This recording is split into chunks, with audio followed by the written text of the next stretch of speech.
Hey everyone, BroQ here, and today I'm going to show you how to do the push game mode for Insurgency. What you're going to do, you're going to have a spawn zone for each team. What you want to decide is which team is going to be your assaulting team, your attacking team, and which team is going to be your defending team. In my case, I'm going to have the security team as the attacking team. First, you need a spawn zone. It's a trigger for your people to spawn in, and then you also need the entity inside, and I'll show you how to do that. You're going to go over here to your block tool, go to your area where you want it, and just create a block. Now what you're going to do, you need the correct texture around your block, so you're going to go over here to browse, and you're going to type in spawn, and this little yellow box over here, spawn zone, this is the one you want. Double click that, and click apply. Now you see it's the same texture as my actual spawn over here. Now I'm going to delete this. I'm going to use mine as a reference.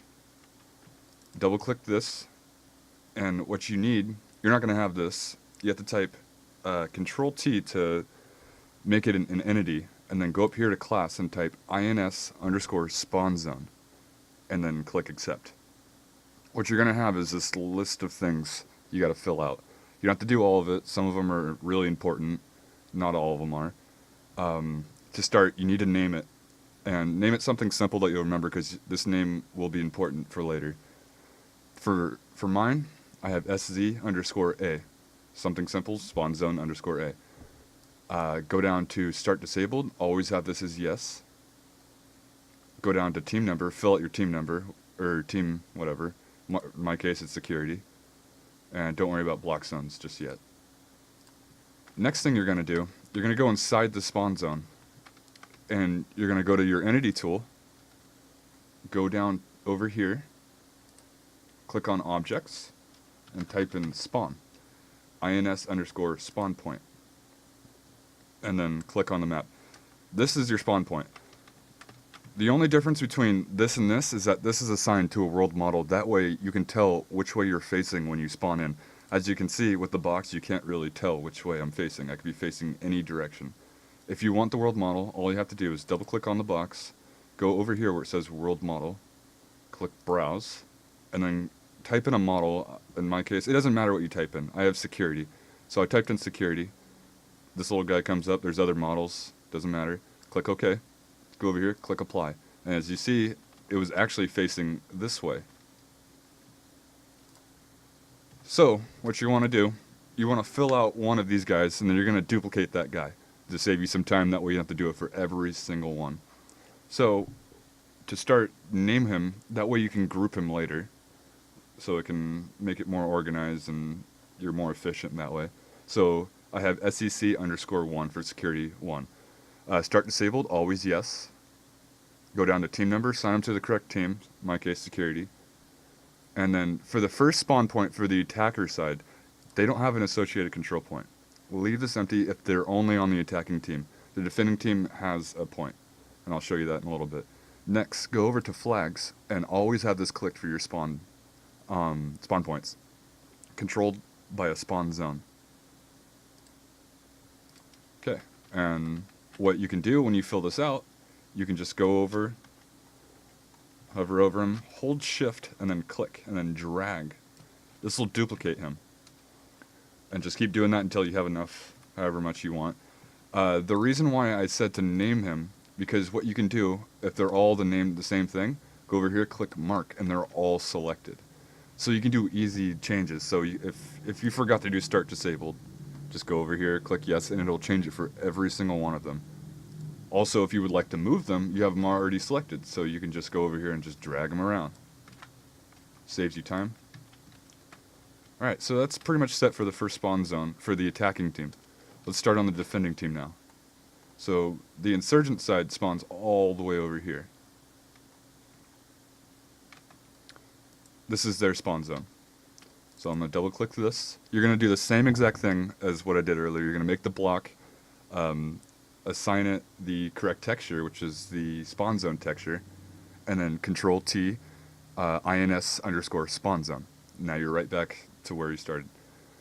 What you're going to do here, the name is the same exact name as the first name of the other team. That way they're connected as the same spawn zone, but assigned to different teams. And I'll explain why in a second.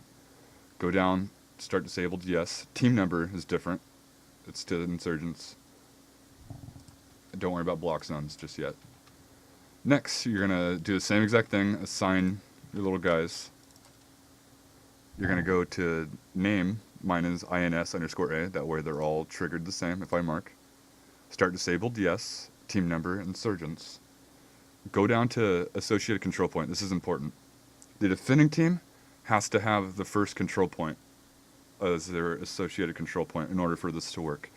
So for my first control point is CP_A. You can name it to whatever you want. It just has to be the same name as the actual control point, and I will show you that right now. I'm going to go over to the first capture zone, which is capture zone A, which is right here. In order to make this trigger, go to the block. Same thing as, it's almost the same thing as the spawn zone. You're going to go to your area. Just make a block. Create object. Alright. Go to browse and then type in capture. Oops, capture. Here's your green block. Double click that, click apply, and as you see it's the same texture as this. Now when you double click this, remember you have to hit Control T to assign it to an entity. Otherwise it won't work. Go here, type in capture, trigger _ capture _ zone. Do that, click apply. Alright, I'm going to use mine as a reference. Alright, name it. Doesn't matter what you name it right here on the trigger zone anyways. That's just for, you know, to stay organized. Go down to associated control point and name it the same name as what they're assigned to. So in my case, CP_A. Now lastly, you need to have a control point to assign this trigger to. So what you're going to do, you're going to go to your entity again, go over to the right side, type in control _point, and it'll be point _ control point. Yeah. Click that in. Now this thing right here, this is that little diamond with the letter in it. So, you know, like for alpha, it'll be the diamond with the A. Wherever you put this, that's where that little symbol will be. All that matters, it has to be inside this capture area for it to work. So I'm going to use mine. Double click on it, name. Make sure you have the same exact name as what that team is assigned to. So CP_A. Default owner. I don't know if this is the same thing for everyone. I don't know if this is a glitch. But for me, the default owner has to be the attacking team. It makes sense that the default owner should be the defending team because they're the ones that start out with the point. But the default owner should be security, in my case, because they're the attacking team. If someone knows why, or to better explain that, please put that in the comments, because I don't understand that. It took me a little while to figure that out. Alright, so you have your trigger zone all set up. Everything's ready to go.